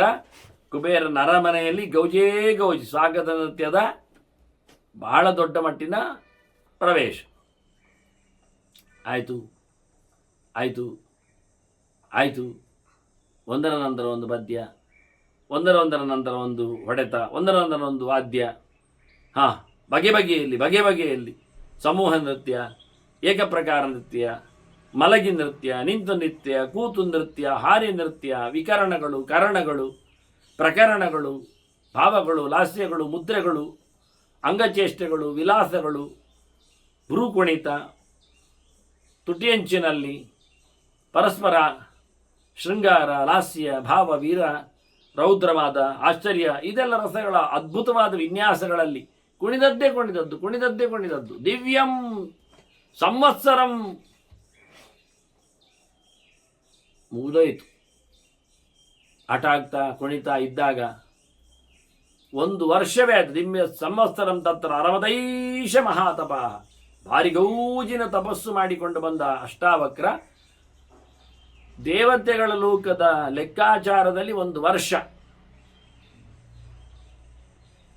36,000 ಮನುಷ್ಯ ಲೋಕದ ವರ್ಷ ಇದ್ದಾಯಿ. ಆರಾಮವಾಗಿ ಆಟ ನೋಡ್ತಾನೆ ಕೂತ. ಆನಂತರ ಮಧ್ಯೆಯಲ್ಲಿ ಒಂದು ಇಂಟರ್ವಲ್ ಅಂತ ಇರ್ತದಲ್ಲ, ಮಧ್ಯೆಯಲ್ಲಿ ಒಂದು ಬ್ರೇಕ್ ಅಂತ ಇರ್ತದೆ. ಆಗ ಕುಬೇರ ಹೇಳುತ್ತಾನೆ, ಇದು ನಮ್ಮದು ಆತಿಥ್ಯದ ಲಕ್ಷಣ ವ್ಯವಸ್ಥೆ. ಬಂದವರಿಗೆ ಇದು ಹಾರ್ಯೋಯಂ ವಿಷಯೋ ಬ್ರಹ್ಮನ್ ಗಾಂಧರ್ವೋ ನಾಮತಃ. ಈ ಜಾಗವೇ ಗಾಂಧರ್ವ ಜಾಗ ಅಂತ. ಇದು ಬರುವಾಗಲೇ ಈ ಜಾಗದಲ್ಲಿ ಹಾಡು ಕುಣಿತ ವಾದ್ಯಗಳದ್ದೇ ಇದು ಮೇಳ ತಾಣ. ಈ ನಗರ ಇದು ನಮ್ಮದು ಗಂಧರ್ವ ನಗರ. ಇಲ್ಲಿ ಎಲ್ಲಿ ಮುಟ್ಟಿದ್ರಲ್ಲಿ ಎಲ್ಲಿ ಕೂತರು ಎಂತ ಮಾಡಿದ್ರು ಇದುವೇ ಆಗುವುದಿಲ್ಲಿ ಈ ಜಾಗದಲ್ಲಿ. ಇದು ನಮ್ಮನ್ನು ಒಂದು ದೃಷ್ಟಿಯಿಂದ, ನಾನು ಆ ಸಂಸ್ಕೃತ ಪದವನ್ನು ಕನ್ನಡದಲ್ಲಿ ಹೇಳುವುದಾದ್ರೆ ನುಂಗುವುದು ಅಂತ ಶಬ್ದ ಹೇಳ್ತೇನೆ. ಹಾರ್ಯ, ಅಪಹಾರ ಯೋಗ್ಯವಾದದ್ದು ಈ ಜಾಗ. ಈ ವಿಷಯ ಅಂದರೆ ಜಾಗ ಹೌದು, ವಿಷಯ ಹೌದು. ಇದು ಮನುಷ್ಯನನ್ನು ಮಬ್ಬುಗೊಳಿಸ್ತದೆ, ನುಂಗಿ ಹಾಕ್ತದೆ, ಅಪಹರಿತದೆ. ಅಂದರೆ ಇಲ್ಲಿ ಸೆಳೆಯಲ್ಪಡ್ತಾನವ, ಸೋತು ಹೋಗ್ತಾನೆ ಅಂತ ಜಾಗ ಇದು. ಇದು ಇದು ನಮ್ಮದು ವಿಷಯವೂ ಹಾಗೆ, ನಮ್ಮದು ಸಬ್ಜೆಕ್ಟ್ ಇದು ಗಾಂಧರ್ವ ಸಬ್ಜೆಕ್ಟ್, ಗಾನ ಲೋಕಕ್ಕೆ ಸಂಬಂಧಪಟ್ಟದ್ದು. ಗೀತಂ ನೃತ್ಯಂಚ ವಾದ್ಯಂಚ ಸಂಗೀತ ತ್ರಯಮುಚ್ಯತೆ ಅಂತ ಕ್ರಮ. 3 ಒಟ್ಟು. ಇದು 3 ಒಟ್ಟಿನ ತಾಣ ಇದು ಸಂಗೀತದ ವ್ಯವಸ್ಥೆ. ಇನ್ನು ಮುಂದುವರಿಲಿಯಾ? ಇನ್ನು ಇದ್ದಾರೆ, ವ್ಯವಸ್ಥೆ ಉಂಟು, ಮೇಕಪ್ ಮಾಡಿದ್ದಾರೆ, ಬಣ್ಣ ಹಚ್ಚಿಕೊಂಡಿದ್ದಾರೆ. ಮುಂದುವರಿಯಿಲ್ಲ. ಏನಾಯಿತು ಕೇಳಿದರೆ, ಇದು 1 ವರ್ಷ ಆಯ್ತು ಈಗ ನಮ್ಮದು ಕಾರ್ಯಕ್ರಮ ಆರಂಭ ಆಗಿ. ನೀನು ಅತಿಥಿ ಪೂಜನೀಯಸ್ತ್ವಂ ಇದಂಚ ಭವತೋ ಗೃಹಂ. ಇದು ನಿನ್ನ ಮನೆ, ಇಲ್ಲಿ ಏನು ನಿನ್ನನ್ನು ದೂಡುವುದಿಲ್ಲ. ಇಲ್ಲಿ ಬಂದವರಿಗೋಸ್ಕರವೇ ನಾವು ಕಟ್ಟಿಸಿದ ಕತೆ ಇದ್ದಾಗೆ. ಅತಿಥಿಗಳ ವ್ಯವಸ್ಥೆ ಅಂದರೆ ಹಾಗೆ ನಮಗೆ. ಅದನ್ನು ನೀನು ಏನು ಹೇಳುತ್ತಿ ಅದನ್ನು ನಾನು ಕೇಳ್ತೇವೆ. ಸರ್ವ ಅಜ್ಞಾಪ್ಯದ ಆಶು ಬರವಂತೋ ವಯಂ ತ್ವಯಿ. ನಾವು ಅಡಿಯಾಳುಗಳು, ಸ್ವಾತಂತ್ರ್ಯ ಇಲ್ಲ. ನೀವು ಅತಿಥಿಗಳು, ಏನು ಬೇಕು ಹೇಳಿ. ಮುಂದುವರಿಲಿಯಾ? ಇನ್ನೊಂದು ಬರಲಿಯಾ? ಇನ್ನೂ ಲಾಯ್ಕೆ ಇರಲಿಯಾ? ಒಬ್ಬೊಬ್ಬಳೆ ಕುಣಿಲಿಯಾ? ಅಥವಾ ಬಹುಬಗೆಯ ದೀಪಾಲಂಕಾರದಲ್ಲಿ ಆಗಲಿಯಾ? ಸಣ್ಣ ದೀಪದಲ್ಲಿ ನಡೀಲಿಯಾ? ಏನೆಲ್ಲ ಹೇಳು, ಹೇಗೆ ಬೇಕೋ ಹಾಗೆ ಆಗ್ತದೆ, ಮಾಡ್ತೇವೆ. ಆಗ ಅಷ್ಟಾವಕ್ರ ಹೇಳಿದ, ಪ್ರೀತೋಸ್ಮಿ, ತುಂಬ ಖುಷಿಯಾಯಿತು ನನಗೆ, ಭಾರಿ ಗೌಜಿ ಕಂಡಿದೆ, ನಾನು ಹೋಗ್ತೇನೆ ಅಂತ. ಯಾಸ್ಯಾಮಿ ಅಂತ ಬೇಡ ಅಂದವ, ಸಾಕು ಅಂದ. ನೋಡಿ, ಇದು ಬುದ್ಧಿವಂತಿಗೆ. ವೃದ್ಧಿಮಾನ್ ಭವ ಅಂದ. ನಿನಗೆ ಬೆಳಗಾಗಲಿ, ನಿನಗೆ ಸಂಪತ್ತು ಬರಲಿ, ನೀನು ಒಳ್ಳೆಯವನಾಗು, ಹೊರಡ್ತೇನೆ ಅಂತ. ನಾವಾದರೆ ಅತಿಥಿಗಳು ಅಂತೇಳಿ ಕೂತ್ರೆ ಅವರು ಊಟೋಪಚಾರ ಹಾಕ್ತಾಯಿದ್ರೆ, ಇನ್ನೂ ಹಾಕಿ, ಇನ್ನೂ ಆಗಲಿ, ಮತ್ತೆ ನೋಡುವ, ನಾಳೆ ನೋಡುವ, ಇನ್ನೊಂದು ವಾರ ನೋಡುವ, ಮುಂದುವರಿಲಿ ಹೇಳಿಕೊಂಡು ಕೂತು ಹೇಳ್ತಿದ್ದೆವು. ಇದೇ ಮಾಡಿದ್ದು ಟ್ರಿಕ್ಸ್ ನಚಿಕೇತನಿಗೂ ಯಮ. ಬಂದವನು ಹೇಳಿದ್ದಾನೆ, ನನ್ನ ಹತ್ರ ಬೇಕಾದಷ್ಟು ಜನ ಇದ್ದಾರೆ, ಕುಣಿಯುವವರು, ಬಡಿಯುವವರು, ಹಾಡುವವರು, ಕೂಗುವವರೆಲ್ಲ, ಕೊಡ್ತೇನೆ, ನಿನಗೆ ಬಿಡ್ತೇನೆ. ನಚಿಕೇತ ಸಮಾಪೈದ ಯಮನಿಗೆ, ನಿಂಗೆ ಇರಲಿ ಮಾರಾಯ ಅಂದ. ಯಾಕೆ? ಸತ್ತವರ ಕೋಣೆ ನಿನ್ನದು, ಅಳ್ಳಿಕ್ಕೆ ನಿನಗೆ ಬರ್ತದೆ, ಆಗ ಹಾಡು ಹಾಕಿ ಕೂತ್ಕೋ. ಹೆಣ್ಣಗಳು ಸಾಲು ಬಿದ್ದಾಗ ನೀನು ಕುಣಿಲಿಕ್ಕೆ ನೋಡು. ನನಗೆ ಬೇಡ, ಅದು ನನಗೆ ಬೇಡ ಅಂದವ. ನನಗೆ ದೇವರು ಬೇಕು, ನನಗೆ ಪುರುಷೋತ್ತು ಕಡಿಮೆ ಉಂಟು. ನೋಡಿ, ಈಗ ಅರ್ಥ ಆಯ್ತಾ? ಪೂರ ಪ್ರವೇಶ, ಪರ್ಯಾಯ ದರ್ಬಾರ, ಗೌಜಿ ಗದ್ದಲ, ಯಾವುದಕ್ಕೆ ಹೇಗೆ ಏನು, ಎಂಟ್ರೆನ್ಸ್ ಸಾಂಗ್, ಸ್ವಾಗತ ನೃತ್ಯ ಬೇಕಾ ಅಂತ ಕೇಳ್ತಾರೆ ಕುಬೇರನ ಅರಮನೆಯಲ್ಲಿ. ಅಲ್ಲ, ಅದು ಒಂದು ಚೂರಲ್ಲ. ಮತ್ತೆ ಅಷ್ಟಾವಕ್ರ ಆಚೆ ಹೋದ್ನಲ್ಲ, ಅಷ್ಟಾವಕ್ರ ಆಚೆ ಹೋದ, ಆದರೆ ಅವನು ಮದುವೆ ಆಗುವವ. ನಾನು ಕೇಳ್ತಾ ಇರೋದು ಇದು ಸನ್ಯಾಸಿಗಳ ದರ್ಬಾರ್ ಪ್ರವೇಶದಲ್ಲಿ ಕೇಳುದು ನಾನು. ಇವರಿಗಿಂತದ್ದು ಬೇಕು. ಅವರಿಗೆ ನಿಜವಾಗಿ ಬಂದ ತಕ್ಷಣ ವೇದಾಂತದ ಬೋಧೆ ಬೇಕು, ಅದು ಕೇಳಬೇಕು. ಅವರು ಬಂದ ತಕ್ಷಣ ಕೃಷ್ಣ ಪೂಜೆ ನಿಂತವರು ಕೃಷ್ಣನ ಬಗ್ಗೆ ಹೇಳಿ ಸಂಶೋಧನೆ ಮಾಡಿಕೊಂಡ ಸಂಗತಿ, ಆಚಾರ್ಯರ ಬಗ್ಗೆ ಹೇಳಿ, ವೇದವ್ಯಾಸರು ಕೊಟ್ಟ ಸಿದ್ಧಾಂತಗಳ ಬಗ್ಗೆ, ಪುರಾಣಗಳ ಬಗ್ಗೆ ಹೇಳಿ, ಒಂದೊಂದು ಪೀರಿಯಡ್ ಪುರಾಣಗಳ, ಮಹಾಭಾರತದ, ಪಂಚರಾತ್ರ ಸಂಹಿತೆಗಳ, ಬ್ರಹ್ಮತರ್ಕಗಳ, ಬ್ರಹ್ಮಸೂತ್ರಗಳ, ಕೃಷ್ಣ ವೇದಗಳ ಚಿಂತನೆ ಸಾಗಬೇಕು ಒಬ್ಬೊಬ್ಬರಿಂದ. ಆಗ ಸಾಕ ಕೇಳಿದರೆ ಬೇಕು ಹೇಳುವಂಥ ಧೈರ್ಯ ಬೇಕು. ಅದು ಹೊರತುಪಡಿಸಿ ಆಟಗಾರರ ಪ್ರವೇಶ, ಕೂಟಗಾರರ ನೋಟ, ಓಟಗಾರರ ವೈಭವ, ಕುಣಿತಗಾರರ ಮಣಿತ ಬಡಿತ, ಇದು ಅದೇ ಇದು ಗೊತ್ತಿಲ್ಲದವರಿಗೆ ಏನು ಹೇಳಲಿಕ್ಕೆ ಆಗ್ತದೆ? ಅದೇ ಆಗ್ತದೆ. ಇಡೀ ದಿನ ಒಂದೇ ಆಗ್ತದೆ. ರಾಗವೇ ರೋಗ, ರೋಗವೇ ಮತ್ತೆ ಸರಾಗ, ಅಲ್ಲಿ ಮುಗಿದೋಗ್ತದೆ. ಆ ರೀತಿಯಾಗಿ ಬಹಳ ಚಂದವಾಗಿ ಅಷ್ಟಾವಕ್ರ ಮಾತ್ರ ದಿಢೀರನೆ ಎದ್ದ ಹೊರಟ. ಕೈಲಾಸಕ್ಕೆ, ಮಂದರಕ್ಕೆ, ಹೈಮಕ್ಕೆ ಇವನ್ನೆಲ್ಲ ಸರ್ವಾನನು ಚಚಾರ ಮುಂದಕ್ಕೆ ಹೋಗ್ತಾ ಕೈರಾತ ಸ್ಥಾನ ಬಂದಿದೆ. ಪ್ರದಕ್ಷಿಣಂ ತಥಾ ಚಕ್ರೆ ಪ್ರಯತಃ ಶಿರಸಾನತ, ಪ್ರದಕ್ಷಿಣಾಕಾರವಾಗಿ ಕೈರಾತ ಸ್ಥಾನಕ್ಕೆ ಬಂದಿದ್ದಾನೆ. ತಲೆಬಗ್ಗಿ ನಮಿಸಿಕೊಂಡಿದ್ದಾನೆ. ಅಲ್ಲಿ ಮುಂದಕ್ಕೆ ತೆರಳಿದ್ದಾನೆ. ಹಾಗೆಯೇ ಅವನು ನೋಡ್ತಾ ಧರಣೀಂ ಅವತೀರ್ಯಾತ, ಅಲ್ಲಿಂದ ತಪ್ಪಲು ಸಾನು, ಇಳಿಯುವುದು, ಹತ್ತುವುದು ಎಲ್ಲ ಮಾಡಿದ್ದಾನೆ. ಪೂತಾತ್ಮ ಅಸೌ ತದಾಭವತ್, ಆ ಪ್ರದೇಶಗಳಿಗೆಲ್ಲ ಮಾಡಿದ ನಮಸ್ಕಾರ, ಪ್ರದಕ್ಷಿಣೆ, ಚಿಂತನೆ ಇದೆಲ್ಲಾಗಿ ಅವನು ಶುದ್ಧನಾಗಿದ್ದಾನೀಗ, ಪರಿಶುದ್ಧನಾಗಿ ಬಿಟ್ಟಿದ್ದಾನೆ. ಆ ಪ್ರದೇಶದಲ್ಲಿ ಬರಲಿಕ್ಕೆ ಹೋಗಿ ಮುಂದೆ ಸಮತಟ್ಟಿನ ಜಾಗ ಬೇರೆ ಇದೆ, ಅಲ್ಲಿಂದ ದೊಡ್ಡ ಕಾಡು ಬೇರೆ ಬಂದಿದೆ, ಬಂಗಾರದ ಭವನ ಕಂಡಿದ್ದಾನೆ. ಮುಂದಕ್ಕೆ ಹೋಗ್ತಾನೆ. ಮಂದಾಕಿನಿ ಗಂಗೆ, ದಿವ್ಯ ಗಂಗೆ, ಭಗವಂತನ ಪಾದ ಕಮಲ ಉದ್ಭೂತಳಾದವಳು ಹರಿದು ನಿಂತಿದ್ದಾಳೆ. ಅಲ್ಲಿಂದ ಇಚ್ಛೆಗೆ ತೆರಳಿ ನಿಂತ, ನೋಡ್ತಾ ಬಂದ. ಋಷಿವಿಶ್ಚಾವೃತಂ, ಎಲ್ಲ ಋಷಿಗಳು ಸುತ್ತಮುತ್ತ ಕಾಣುತ್ತಾರೆ. ಅಲ್ಲಿಗೆ ಬಂದವನೇ ಭವನದ ಹತ್ತಿರ ಬಂದಿದ್ದಾನೆ. ನಾನು ಅತಿಥಿ ಅಂದಿದ್ದಾನೆ. ಬಂದರಲ್ಲ 7 ಹುಡುಗಿಯರು, ಸಪ್ತಕನ್ಯಾ ಓಡಿ ಬಂದಿದ್ದಾರೆ. ಇವ ನೋಡ್ತಾನೆ ಹುಡುಗಿಯರನ್ನು. ಒಬ್ಬೊಬ್ಬಳನ್ನು ನೋಡ್ತಾ ಇದ್ದಾನೆ. ಒಂದೊಂದು ಚಂದ ಉಂಟು. ಯಾಮ್ ಅಪಶ್ಯತ್ ಕನ್ಯಾಂ ವೈ ಸಾಸಾತಸ್ಯ ಮನೋರಥ್. ನೋಡಿದಾಗ ಹುಡುಗಿ ಇವನನ್ನು ಎಳೆದು ಬಿಡ್ತಾಳೆ ಮನಸ್ಸನ್ನು. ಆಚೆ ನೋಡ್ತಾನೆ, ಅವಳು ಹಾಗೆ ಸೆಳಿತಾ ಇದ್ದಾಳೆ. ಇನ್ನೊಂದನ್ನು ನೋಡ್ತಾನೆ, ಅವಳು ಕುಡಿತಾ ಇದ್ದಾಳೆ ಇವನನ್ನು. ಯಾವ ಹುಡುಗಿಯನ್ನು ನೋಡಿದ್ರು ಪ್ರತಿಯೊಬ್ಬಳ ಮನಸ್ಸು ಎಳೆಯುವಾಗೆ ಉಂಟು. ಇವ ಸೋಲ್ತಾ ಇದ್ದಾನೆ. ಅವನ ಹೃದಯ ಹರಿತಾ ಇದೆ. ಗಟ್ಟಿ ಮನಸ್ಸು ಮಾಡಿಕೊಂಡ, ಧೈರ್ಯ ತಂದು ಬಿಟ್ಟ, ಆಗಬಾರ್ದು ಹೀಗೆ ಅಂತೇಳಿ.